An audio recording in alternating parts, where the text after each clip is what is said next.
If you've been following the NASCAR Cup Series closely in these early weeks of 2026, you've probably noticed a quiet buzz in the garage. It's that feeling when something unexpected starts to shift and suddenly everyone is paying a little more attention. This season isn't just about the usual favorites trading wins. Two interesting stories involving one driver are making people rethink what they thought they knew about oval racing in NASCAR. These moments aren't huge headlines yet, but when you look closer, they point to real change happening faster than many expected. One involves a dramatic recovery from what looked like disaster. The other shows steady growth that has even seasoned drivers and insiders nodding in respect. Together, they paint a picture of a driver who might be turning into a much more complete threat this year. Let's talk about Shane Van Gisbergen, the New Zealander driving the number 97 Chevrolet for Trackhouse Racing. When SVG first joined the Cup Series full-time, the big question on everyone's mind was simple. Could he handle the ovals week after week? Everyone knew his talent on road courses. That was never in doubt. But NASCAR's ovals are a different world. They demand patience, smart tire management, understanding air and drafting, and the ability to battle in tight packs for hundreds of laps. After the first few races of 2026, though, Van Gisbergen sat as high as 5th in the championship standings. That early position surprised a lot of people inside the sport. On a popular podcast called The Teardown, journalists Jeff Gluck and Jordan Bianchi discussed the pleasant surprises so far this season. Gluck was straightforward. SVG had to be near the top of any list of unexpected performers. He admitted looking at the standings after 4 races and thinking, how is he still up there in 5th? The Phoenix comeback that turned heads. One race that really caught attention was at Phoenix Raceway. During the event, Van Gisbergen got loose, spun out, and there was smoke. From the press box, it looked like his day was probably done. Gluck said he glanced down, saw his SVG, and figured the critics would have plenty to say online about oval racing not being his strength. Many fans and observers still watch him closely on these tracks, waiting to see if he can truly adapt. But instead of falling to the back and staying there, Van Gisbergen fought hard. He worked his way back through the field and finished 11th. Gluck later said he still wasn't entirely sure how it happened. On one of the late restarts, he looked up at the scoring pylon, and suddenly SVG was back in the mix, much further forward than expected. Maybe it was a smart 2-tire call from the team, or maybe it was pure determination. Either way, that kind of recovery doesn't go unnoticed in the garage. Bianchi added an important point from talking to other drivers. Many in the garage are genuinely impressed by Van Gisbergen's progress. They understand how tough it is to come from other forms of racing into NASCAR's unique oval style. Even though his background is strong on road courses, drivers can see the skills translating when someone puts in the effort.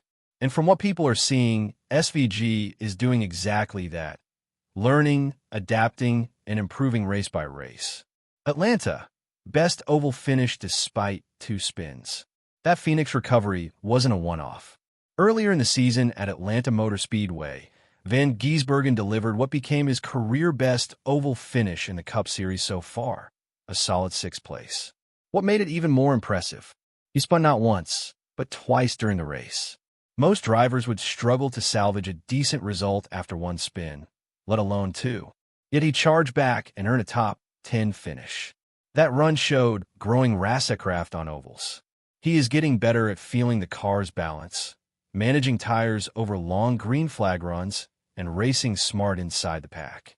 Oval racing in NASCAR involves many small details: how air affects your car, when to use the draft, how to protect your line while still gaining positions.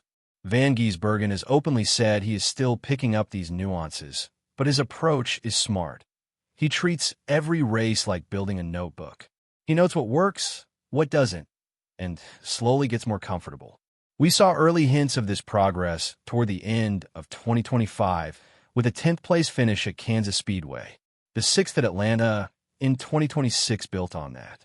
His main goal this year is consistency, stringing together regular top 10s on ovals instead of just shining on road courses.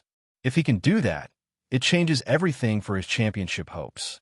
NASCAR's playoff format rewards steady point collection all season long, and right now, he is stacking points while building confidence and earning respect from his peers. What this means for the rest of the season. Think about what this could mean moving forward. The field already knows how tough Van Gisbergen is on road courses, where he has shown speed and winning potential. If his oval performances keep trending upward the way they have in these early 2026 races, he becomes a danger no matter what type of track is on the schedule. That kind of all-around threat is rare and exciting for fans. Of course, the real tests are still ahead. Tracks like Las Vegas Motor Speedway and Darlington Raceway will bring different challenges. Longer runs, more abrasive surfaces, and tighter racing. Those will show whether this early momentum is real or just a hot start. But the signs so far are encouraging. A driver many expected to struggle on ovals is quietly figuring things out quicker than anticipated. He is no longer just a road course specialist in the eyes of many. He is starting to look like a well-rounded contender. As fans, moments like these are what make NASCAR fun to follow. It's not always about the obvious winners. Sometimes it's about watching someone adapt, overcome setbacks, and prove doubters wrong step by step. Van Gisbergen's journey this season reminds us that growth in this sport can happen faster than we think when talent meets hard work. What do you think? Can Shane Van Gisbergen keep building consistency on ovals and become a regular threat across the whole schedule? Or will the tougher tracks ahead slow him down? Drop your thoughts in the comments. I always enjoy reading what other passionate NASCAR fans have to say about these garage stories. If you like this breakdown of what's really happening in the Cup Series, feel free to share it with fellow fans. NASCAR is at its best when we're all talking about the action, the surprises, and the drivers who keep us hooked week after week. Thanks for reading, and I'll catch you next time with more insights from around the track.